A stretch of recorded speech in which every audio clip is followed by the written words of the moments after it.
மெக்சிகோவோட அதிபரான Claudia சென்பம் அவர்கள் தரப்பு வந்து போஸ்ட் வந்திருக்கு. மக்களே பதட்டப்படாதீங்க, national security of defence report பண்ணிட்டு தான் இந்த ஆபரேஷனை கேரி அவுட் பண்ணிக்கிறாங்க. காலங்காத்தால ஃபெடரல் ஃபோர்ஸஸ் பல பகுதிகள்லயும் வந்து பாத்தீங்கன்னா இந்த அட்டாக் பண்ணதுனால பல பகுதிகள்லயும் பிளாக்கேஜ் அப்புறம் ரியாக்ஷன்ஸ் வந்துகிட்டு இருக்கு. அதனால எல்லாரும் கோஆர்டினேட் பண்ணிக்கிட்டு தான் இருக்கும். எல்லா ஸ்டேட்ஸும் கவர்மெண்டோட கோஆர்டினேஷன் இருக்கு. அதனால எல்லாருக்கும் அமைதியா இருங்க, எல்லாருக்கும் என்ன நடக்குதுன்ற தகவல் வரும். சோசியல் மீடியா அக்கௌண்ட்ல செக்யூரிட்டி கேபினெட் வந்து பாத்தீங்கன்னா என்ன பண்ணுன்ற அப்டேட்டா கொடுத்துக்கிட்டே இருப்பாங்க. செக்யூரிட்டி ஆபரேஷன்லாம் வந்து பாத்தீங்கன்னா நடந்துகிட்டு இருக்கு. இந்த ஜெய்சல்கோ அப்படின்ற பகுதி எல்குரலோல ஒரு ஆபரேஷன் நடந்திருக்கு.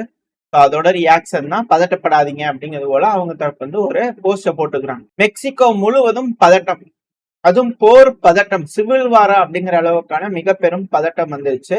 அதுக்கான காரணம் எல்குரோலோ பகுதியில இருக்கக்கூடிய ஜெல்சால்கோ அந்த இதுல இருக்கக்கூடிய பகுதியில எல்குரோலோ. அங்க வந்து பாத்தீங்கன்னா மஞ்சோ அப்படின்ற ஒரு நபர், இவர் பார்க்க வேற ஒருத்தர் மாதிரியே இருக்கிறாரு அப்படிங்கிறது போல, அது கல்ஃப் கண்ட்ரில இருக்கக்கூடிய ஒரு மிக முக்கியமான நபர் மாதிரியே இருக்காரு அப்படின்னு சொன்னாங்க. இமேஜ் லோட் ஆயிருக்கும், பாத்தீங்கன்னாலே தெரியும். ஸோ அவர் இறந்துட்டாரு. ஒரு ஆபரேஷன், மெக்சிகோவோட பவர்ஃபுல்லான ஒரு ஆபரேஷன், ஏன்னா பவர்ஃபுல் லீடருக்கு எகெயின்ஸ்டான ஒரு ஆபரேஷன். இந்த ஆபரேஷன்ல வந்து பாத்தீங்கன்னா அந்த தலைவர் இறந்துட்டாரு அப்படிங்கிற விஷயங்கள். ஸோ அதனால இந்த ஜெய்சல்கோல இருக்கக்கூடிய நியூ ஜெனரேஷன் CJNG அப்படிங்கிற கார்டலோட தலைவர். ஸோ அந்த கார்டல் தலைவரையே போட்டு தள்ளிட்டாங்க. அப்படிங்கும் போது அந்த கார்டல் கம்மிட்டு இருப்பாங்களா, அந்த பகுதிகள் எல்லாத்துலயும் வந்து பாத்தீங்கன்னா ஏர்போர்ட்டை க்ளோஸ் பண்றது, ஹாஸ்பிட்டலுக்குள்ள போறது, மக்களை கொல்றது, பெட்ரோல் ஸ்டேஷன்ல வந்து பாத்தீங்கன்னா தீ பத்த வைக்கிறதுன்னு ஏகப்பட்ட விஷயங்கள், வீடியோ பதிவுகள் நிறைய வருது. உயிரிழப்புகள் கொஞ்சம் இன்க்ரீஸ் ஆகிட்டு தான் இருக்கு. ஸோ இது போல வந்து பண்ண அந்த நபர் இறந்த உடனே அங்க இருக்கக்கூடிய அந்த குரூப் வந்து பாத்தீங்கன்னா எல்லா பக்கத்துலயும் அட்டாக் பண்ண ஆரம்பிச்சுட்டாங்க. இவங்க எந்த அளவுக்கு பவர்ஃபுல் அப்படின்னா, ட்ரோன் யூஸ் பண்ணக்கூடிய காம்பேட் ஆபரேஷன் வந்து உக்ரைன்லயே போய் பயிற்சி எடுத்து வந்திருக்காங்க. CJNG அப்படிங்கிற குரூப் மிக மோசமான ஒரு குரூப். இந்த போதை கடத்தல் பல விஷயங்கள்ல வந்து பாத்தீங்கன்னா இவங்க ஆளுமை செலுத்திட்டு இருக்காங்க. அமெரிக்காக்குள்ளேயும் இவங்களோட வேலைகள் லீலைகள் அதிகம் அப்படிங்கிற போல செய்திகள். அந்த ஒரு காரணத்தினால ட்ரம்ப் அவர்கள் தொடர்ந்து சொல்லிட்டே இருந்தாரு, மிக பெருமளவுல ப்ரெஷர், மெக்சிகோ அப்படியே ஸ்குவீஸ் பண்ற அளவுக்கான ப்ரெஷர் தேவதூதர் தரப்புல இருந்து வந்துகிட்டு இருந்திருக்கு. அந்த ஸ்ட்ராங் ப்ரெஷர்னாலயா இப்படி ஒரு ஆக்ஷன் நடந்திருக்கு அப்படிங்கிற கேள்வி வருது. Large scale military operation, Mexican military operation ஜெய்சல்கோ. அதாவது அமெரிக்கானாலே வந்து பாத்தீங்கன்னா வடக்குல இருக்கக்கூடிய அமெரிக்கன்ஸ் மட்டும் இல்ல, தெற்குல இருக்கு, இவங்களும் வடக்கு தானே வருவாங்க, வடக்குலயும் தெற்கு அமெரிக்கா அப்படின்னு வச்சுக்கலாம்னா, வடக்கோட தெற்கு இல்லையா. அவங்களும் வந்து பாத்தீங்கன்னா லேசுப்பட்ட ஆள்ல தூக்கணும், இப்படி தூக்கணும்பா அப்படிங்கிறதோட தூக்கி இருக்கிறாங்க. மிக பெரும் அழுத்தங்கள் வந்து பாத்தீங்கன்னா ட்ரம்ப் அவர்கள் வந்ததுனால இது போல செய்யப்பட்டது அப்படிங்கிற சொல்றாங்க. ஆக்சுவலா இந்த CNJ காட்டல் இருக்காங்களே, அவங்க இப்ப நேஷனல் கார்டோட துப்பாக்கி சூடுகள் பல பகுதிகளில் நடந்துட்டு இருக்கு. இந்த ஜெய்சல்கோ அப்படின்ற பகுதிகளில் நடந்துகிட்டு இருக்கு. இந்த தாக்குதல், அந்த மெம்பர் தாக்குதல்ல பண்ணும்போது வந்து பாத்தீங்கன்னா 3 நபர்கள் இறந்துருக்கிறாங்க. சிவிலியன் கார்டு இவங்க தான் அட்டாக் பண்ண போயிருப்பாங்க. ஸோ அதுல 3 நபர்கள் காயமடைஞ்சிருக்கிறதா சொல்லிக்கிறாங்க. அப்படி காயமடைஞ்சிருக்கும் போது அந்த தலைவர் இருப்பார் இல்லையா, ஸோ அந்த மச்சிந்தோ, அவர் வந்து பாத்தீங்கன்னா உடலை எடுத்துட்டு வரும்போது தான் இறந்திருக்காரு. அந்த ஆபரேஷன்ல அவர் சாகல, ஸோ டிரான்ஸ்போர்ட் பண்ணும்போது தான் இறந்திருக்காரு அப்படிங்கிற செய்திகள்லாம் வந்து மீடியாக்கள் எல்லாமே பரபரப்பா இருக்கு. இது போல விஷயங்கள் எல்லாத்தையும் கவர் பண்ணிட்டு இருக்காங்க. மெக்சிகன் கவர்மெண்ட் பல பகுதியிலையும் டிப்ளாய் பண்ணி அவங்களோட ஸ்ட்ரென்த் என்னன்னு காமிச்சிட்டு இருக்காங்க. நாடு முழுவதும் இல்ல, இந்த வடக்கு பகுதிகள்லாம் வந்து பாத்தீங்கன்னா கொஞ்சம் பதட்டமா இருக்கு அப்படிங்கலாம் மாற்று கருத்துல. ஸோ இந்த சிட்டி, மெக்சிகன் சிட்டியே வந்து பாத்தீங்கன்னா இப்ப நேஷனல் கார்டு அவங்க கட்டுப்பாட்டுக்குள்ள எஸ்கார்ட் எடுத்துக்கிறாங்க. பல பகுதிகளும் இப்ப நேஷனல் கார்டோட கட்டுப்பாட்டுக்குள்ள இருக்கு. எப்படி அமெரிக்கா நேஷனல் கார்டை உள்ள அனுப்பிச்சு விட்டு ஆன்டி ஐஸ் ப்ரொடெஸ்டர்ஸ்ல கட்டுப்பாட்டுக்குள்ள கொண்டு வராங்க, அதே போல இங்கேயும் நடந்துகிட்டு இருக்கு. ஸோ இது மிக பெரும் பேசுபொருளா மாறிட்டு இருக்கு. உலகமே வந்து பாத்தீங்கன்னா இப்ப திரும்பி பார்க்க ஆரம்பிச்சிருக்காங்க மெக்சிகோல. அதுவும் ஷென்பம் அவர்களோட தைரியமான முடிவு, இந்த மாதிரி கார்டல்ஸ்க்கு எகெயின்ஸ்டால வந்து பாத்தீங்கன்னா சண்டை பிடிக்கிறதுங்கிறதே மிக பெரும் ஆச்சரியம் தான். ஏன்னா அந்த டைம்ல எல்லாம் கார்டல்ஸோட ஆதரவு இல்லைன்னா ஒருத்தங்களால எலெக்ஷன்ல நிக்க முடியாது, ஆட்சி ஆள முடியாது, நிம்மதியா வாழ முடியாது அப்படிங்கிறது போல. ஏன்னா ஆர்ம்டு குரூப்பே அந்த அளவுக்கு ஸ்ட்ராங்கா இருப்பாங்க, ராணுவத்துக்கு ஈக்குவலா டஃப் கொடுக்கக்கூடிய நபர்கள். இப்ப சிவில் வாரே வந்துருமா அப்படிங்கிற அளவுக்கான பேச்சுக்கள் அப்படின்னா யோசிச்சு பாருங்க. தலையவே தூக்கியாச்சு, ஆனா அங்க இருக்கக்கூடிய வாளுகள்லாம் ஆடிட்டு இருக்காங்க. இது எப்படியும் இங்க தாக்குதல்லாம் நடக்குதுன்னா எந்த அளவுக்கு ஸ்ட்ராங்கா இருப்பாங்கன்னு யோசிச்சுக்கோங்களேன். அவங்க ட்ரோன் பயிற்சி எல்லாம் இருக்கு அப்படிங்கும்போது நம்ம இதுல ஒரு விஷயத்த பார்த்துக்கணும். இப்ப ஏன் மெக்சிகோ இது போல ஒரு ஆபரேஷன் பண்ணாங்க? ஏன்னா இப்ப அமெரிக்கா வந்து பாத்தீங்கன்னா பல நாடுகள்லயும் பிஸியா இருக்காங்க. அதுவும் குறிப்பா வந்து பாத்தீங்கன்னா ஈரான்ல பிஸியா இருக்காங்க, ரொம்ப பிஸியா இருக்காங்க. இப்படி இருக்கும் சமயத்துல இது தாண்டா சான்ஸ், முடிச்சு விட்டுறலாம் அப்படிங்கறதோட மெக்சிகோ முடிச்சிட்டாங்களா? அமெரிக்கா பிஸியா இருக்கிறதுக்கும் குடிக்கிறதுக்கு என்னப்பா சம்பந்தம்? ஏன்னா அமெரிக்காவோட அதிபர் தானே அழுத்தங்கள் கொடுத்தாங்கன்னு சொல்ல வரீங்க அப்படிங்கோட கேட்கலாம், நியாயமான கேள்விகள் இருக்கலாம். இந்த குரூப் உக்ரைன்ல போய் ட்ரோன் ட்ரைனிங் எடுக்கிறாங்கன்னா எப்படி? அங்கேயே வச்செல்லாம் முடிச்சிருக்கலாம் அவங்களோட கேள்விகள்லாம் வருது இல்லையா? எப்படி லிங்க் கிடைச்சிருக்கோம்? இப்போ இவங்க ரஷ்யாவுக்கு போய் ட்ரைனிங் எடுக்கிறாங்கன்னா அது வேற மாதிரியான லிங்க், உக்ரைனுக்கு போய் ட்ரைனிங் எடுக்கிறாங்கன்னா அது வேற மாதிரியான லிங்க் தானே அப்படிங்கிற கேள்விகள் வருது. அது எப்படியான லிங்க் என்ன ஏதுங்கிறது எனக்கு விளங்கல. பட் ஆனா என்னமோ லிங்க் இருக்குது அப்படிங்கிறவங்கள சொல்றாங்க. உங்களுக்கு ஏதாவது தெரிஞ்சுச்சுன்னா கமெண்ட் செக்ஷன்ல சொல்லலாம். ஸோ இப்போ இது போல லிங்க் இருக்கிறதுனால முடியாம இருந்துட்டு இருந்துச்சு. ஏன்னா அமெரிக்கா பார்டர் மெக்சிகோ யோசிச்சு பாத்தீங்கன்னாலே உங்களுக்கு தெரியும். எனக்கு தான் எதுவுமே புரிய மாட்டேங்குது. பட் இது போல இருக்கக்கூடிய ஒரு காரணத்தினால இந்த மெக்சிகனோட அந்த கார்ட்டலோட தலைவரை தூக்கிட்டதுனால, தலைவே அப்படி டக்குன்னு தூக்கிட்டனால இப்போ மத்த உடல் வந்து பாத்தீங்கன்னா செயலிழந்து விடுமா அப்படின்ற கேள்விகள். ஏன்னா இப்ப எப்படி அடுத்தடுத்த தலைவர் லிஸ்ட் யாரு வருவா அப்படிங்கிற சண்டைகள்லாம் இருக்கும் இல்லையா? ஏகப்பட்ட விஷயங்கள் இருக்கும் இல்லையா? பாப்போம் என்ன நடக்குது மெக்சிகோல அப்படின்னு.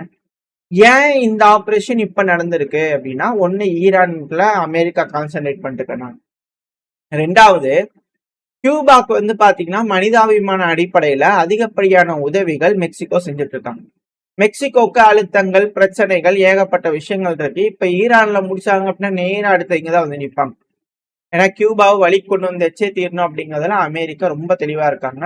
ஸோ மனிதாபிமான பேரழிவு அப்படிங்கிறது போல ஏற்பட்டுக்கிட்டு இருக்கு அப்படிங்கிற பல விஷயங்கள் நடந்துட்டு இருக்கு. மார்ச் மாசத்துக்குள்ள கியூபால இருக்கக்கூடிய என்டையர் ஆயிலும் போயிடும். ஸோ அதுக்குள்ள வந்து பாத்தீங்கன்னா ஆயில ரீஸ்டோர் பண்ணும் அப்படிங்கிறதுக்காக அங்க இருந்து ரஷ்யாவோட கப்பல் வந்துகிட்டு இருக்கு. ஸோ மார்ச் மாசத்தோட தொடக்கத்துல கப்பல் ரீச் ஆகும் அப்படிங்கிறத சொல்றாங்க. டொனால்டு ட்ரம்ப் அவர்களோட நேவல் பிளாக்கேடு கியூபாக்கு வந்து பாத்தீங்கன்னா உடைக்கிறதுக்காக ரஷ்யாவோட கப்பல் வந்துகிட்டு இருக்கு. ஸோ ரஷ்யாவோட கப்பலை தாக்குறாங்க அப்படின்னா சிக்கல். ஏன்னா ரஷ்யாவும் அமெரிக்காவும் அதுக்கப்புறம் எப்படி ரியாக்ட் பண்ண போறாங்க, இதுக்கு என்ன மாதிரியான விஷயங்கள் நடக்க போகுது, டென்ஷன்ஸ் பில்ட் ஆக போகுதுங்கிறது இருக்கு. ஸோ கியூபா கம்ப்ளீட் பிளாக் அவுட்ல இருந்து தடுக்கப்படணும் அப்படின்னா இங்க இருக்கக்கூடிய நாடுகள் உதவுனா தான் முடியும். ஸோ அதுக்கு இங்க இருக்கக்கூடிய கார்டல்ஸ் எல்லாம் இம்சையா இருப்பாங்களோ? ஸோ அதனால கார்டல்ஸை இதுதான் சான்ஸ், முதல்ல இங்க சிவி விட்டு அதுக்கப்புறம் நம்ம கியூபாக்கு உதவலாம் அப்படிங்கிறது போல யோசனைகள் இருக்காங்களா அப்படின்னு தெரியல. ஏன்னா அமெரிக்கா எல்லா இடத்துலயுமே சண்டையை பிடிச்சிட்டு இருக்க முடியாது. இப்போ மெக்சிகோல வந்து பண்ணி இது போல கார்டல்ஸ் தானே ஆர்கனைஸ் பண்ணி எல்லாம் பண்ணும். ஸோ இப்போ ராணுவம் வந்து பாத்தீங்கன்னா ஃபுல்லா கண்ட்ரோல் எடுக்கிறாங்க, எல்லாத்தையும் நீட்டா ரெடி பண்றாங்க, அவங்களோட கட்டுப்பாட்டுக்குள்ள வச்சுக்கிறாங்க. பல சிறு சிறு அமைப்புகளா பிரியுது அப்படிங்கும்போது ஒரு பெரிய அமைப்பு தலை இல்லைன்னா பல சிறு சிறு அமைப்புகளா மாறிடும் இல்லையா? அப்படி மாறும்போது ஈஸியா எல்லாத்தையும் முடிச்சிடலாம் இல்லையா? அது போல ஒரு எண்ணமா என்னன்னு தெரியல. முதல்ல உள்நாட்டுல அமைதி கொண்டு வந்தா மட்டும்தான் மெக்சிகோனால சுயமா முடிவுகளை எடுக்க முடியும். ஸோ அதுக்கான வேலைகள் இது அப்படிங்கிறத சொல்றாங்க. பார்ப்போம், வெயிட் பண்ணி பார்ப்போம். இதுக்கப்புறம் இந்த பிராந்தியத்துல எந்த மாதிரியான முடிவுகள் எட்டப்படுது, கியூபாக்கு உதவிகள் கிடைக்க போதா, மெக்சிகோ உதவுவாங்களா, இல்ல அமெரிக்காவோட இணைஞ்சு மெக்சிகோ செயல்பட போதா, என்ன நடக்கும்லாம் பார்க்கலாம். ஆனா அமெரிக்கா இப்போ ரொம்ப பிஸியா வந்து பாத்தீங்கன்னா ஈரான்ல இருக்கிறாங்க. கடந்த சில நாட்களா வந்து பாத்தீங்கன்னா பிளைட் ரேடார்ல பப்ளிஷ் பண்ணிருக்கக்கூடிய வீடியோ தொடர்ந்து அமெரிக்காவோட விமானங்கள் மாறி மாறி வந்து பண்ண போயிட்டு இருக்கு. அட்லாண்டிக் ஓஷனை கிராஸ் பண்ணும்போது மட்டும் டிஸ்அப்பியர் ஆயிருக்கு. மேபி ஜிபிஎஸ் ஆஃப் பண்ணியிருப்பாங்க. அந்த பகுதிகளை யாராவது அடிச்சிட்டாங்கன்னா என்ன பண்றது அப்படிங்கிறது கூட பண்ணியிருப்பாங்க. அதிகப்படியான ஆயுத வரப்பு அப்படிங்கிறது மிடில் ஈஸ்ட நோக்கி வந்துகிட்டு இருக்கு. அப்படியே ட்ரிப் அடிச்சுக்கிட்டே இருக்கிறாங்க அப்படிங்கிற மாற்று கருத்துல.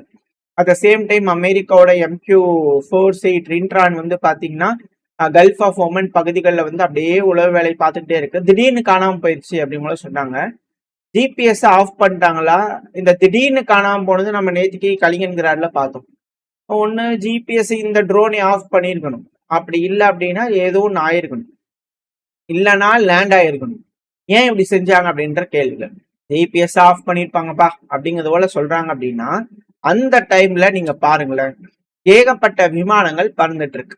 ஒரு ட்ரோன் அங்க பறக்குது அப்படின்னா ஜிபிஎஸ் ஆஃப் பண்ணுதுன்னா சிவிலியன் விமானங்களுக்கு ஆபத்து. அதனாலதான் ஜிபிஎஸ் ஆன் பண்ணிட்டு ட்ரோன்கள் அங்க பறக்குது. ஹெவியான டிராபிக் இருக்கக்கூடிய சமயத்துல ஜிபிஎஸ் வந்து பாத்தீங்கன்னா ஆஃப் பண்ணிருக்க வாய்ப்பு இல்லை. அப்புறம் எப்படி காணாம போச்சு அப்படிங்கிற பல கேள்விகள் வந்துகிட்டு இருக்கு. ஸோ பார்ப்போம். அந்த இது லேண்ட் ஆயிருக்கும். எமர்ஜென்சியா லேண்ட் ஆயிருக்கு அந்த பகுதியில. கலிங்கன்கிராட்ல எப்படி ஜிபிஎஸ் அது ஜாம் பண்ணி கெடுத்து விட்டாங்க. அது போல இது ஏதோ கெடுத்து விட்டுருப்பாங்க போல இருக்குது அப்படின்னு சிலர் தரப்புன்னு சொல்லிட்டு இருக்காங்க. இது போல விஷயங்கள் நடந்துட்டு இருக்கு. ஆனா ஈரானோட ட்ரோன்களை வந்து பாத்தீங்கன்னா சும்மா இல்ல. அவன் ஒண்ணு நினைச்சா நாம லேசா எங்கிட்டையும் ட்ரோன் இருக்கு பாக்கலாம் அப்படிங்கிறதுல இவங்களும் பெர்ஷியன் கல்ஃப்ல வந்து பாத்தீங்கன்னா ட்ரோன்களை புலா விட்டுக்கிட்டு இருக்காங்க. அதுவும் துபாயோட கடலோர பகுதிகள்லாம் வந்து பாத்தீங்கன்னா என்ன பண்றாங்க அப்படிங்கிறத எட்டி பார்த்துட்டு இருக்காங்க ஈரான் தரப்பும்.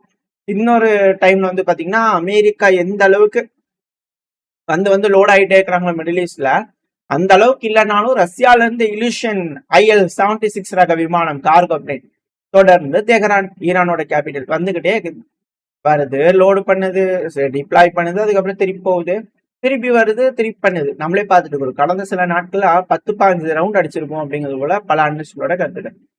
ஏன் இந்த வேலையை பண்ணுது அப்படிங்கிற போல விஷயம். முன்னாடி வந்து பாத்தீங்கன்னா ஒரு தடவை 2 தடவை வரும்போது டிப்ளமேட்ஸ் மிக முக்கியமான நபர்கள்லாம் ரஷ்யாக்கே கூட்டிட்டு போறதுக்கு பார்த்தாங்க அப்படிங்கிற சொன்னாங்க. ஒரு தடவை 2 தடவைக்கு சொல்லலாம். இப்போ 10-20 தடவை வருது அப்படின்னா எதுக்காக வருது அப்படிங்கிற கேள்விகள் இருக்கு. ஸோ ரஷ்யா இறங்கிட்டாங்களா, உள்ள அதிகப்படியான உதவிகள் செய்ய ஆரம்பிச்சிட்டாங்களா அப்படின்ற கேள்விகள் வருது. ஸோ மிடில் ஈஸ்ட் பதட்டத்தோட உச்சகட்டத்துல இருக்கும்போது மெக்சிகோல வந்து பாத்தீங்கன்னா ஒரு மிக முக்கியமான விஷயத்த முடிச்சிருக்காங்க. ஸோ இதுக்கப்புறம் இந்த நாட்டுல எந்த மாதிரியான விளைவுகள் இதனால ஏற்பட போகுது, இதனால உலகத்துல வந்து பாத்தீங்கன்னா இந்த குளோபல் கான்ஃபிளிக்ட்னு சொல்றோம் இல்லையா, ஸோ ஒரு பகுதியா ஆரம்பிச்சிட்டு இருக்கு. இது அப்படியே எல்லா பிராந்தியத்துக்கும் பரவுமா அப்படின்ற அச்சங்கள் இருக்கு. அது போல எதுவும் இல்லாம எல்லாம் பேசி தீர்த்துக்குவாங்கன்ற நம்பிக்கையில இந்த பையன் நான் முடிச்சுக்கோங்க. ஓரளவுக்கான தகவல்கள் இந்த பையில பார்த்துருப்போம்னு நினைக்கிறேன். இந்த பதிவை பத்தி நீங்க என்ன நினைக்கிறீங்க? உங்களுக்கு பிடிச்சதுன்னா உங்க ஃப்ரெண்ட்ஸ் ஷேர் பண்ணிக்கோங்க. உங்க கருத்துக்களை கமெண்ட் செக்ஷன் சொல்லுங்க. கூடவே நம்ம சேனலை சப்ஸ்கிரைப் பண்ணலாம், மறக்காம சப்ஸ்கிரைப் பண்ணிக்கோங்க. அப்பதான் யூடியூப் நம்ம போடக்கூடிய வீடியோக்களை மதிச்சு 4 பேருக்கு ப்ரொமோட் பண்ணும். உங்களோட அன்பு ஆதரவு எனக்கு எப்ப இருக்கும்னு நம்பிக்கிறேன். இந்த பையனா முடிச்சு இந்த பதிவு நல்லா இருக்கும்னு நம்பிக்கை அடுத்த போய் உங்களை சந்திக்கிறேன். Stay safe. பை.